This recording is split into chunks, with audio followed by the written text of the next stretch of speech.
guys good evening চাওকচোন আমাৰ জেগাটো কেনেকুৱা লাগিছে এইপিনি গোটেই পাহাৰ দেই এনেকুৱাকে এই চাইডলৈকে একেবাৰে গোটেই পাহাৰ পাহাৰ এই চাইডলৈকে আমাৰ ঘৰ আকৌ দেই আমাৰ বাইদেৱে আজি বজাৰত গৈছিলে বজাৰত গৈ কিনি চাওকচোন কিমান ডাঙৰ মাছ লৈ আহিলে দেখুৱা আকৌ বাইদেউ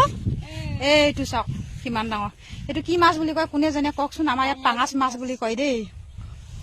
পাঙাছ মাছ আৰু এই চাইডত আমাৰ ঘৰ আৰু এই চাইডত এইখিনি বাংলাদেশ আৰু এই বাংলাদেশ এইখিনিতে একেবাৰে বৰ্ডাৰটো আছে দেই লাগি কিনি কেতিয়াবা দেখুৱাম বাৰু এনেকুৱা এইটো আমাৰ বাইদেউ আৰু এজনী আহিছে এতিয়া আমি গৈ আছো ঘৰলৈকে আমাৰ ৰাস্তা চাওকচোন কেনেকুৱা একেবাৰে ভিতৰীয়া আৰু দেই ভিতৰীয়া হ'লেও তাৰমানে এনেকুৱা জেগাবিলাক অকণমান ভালে আছে বাৰু ইমানখিনি বেয়া নহয়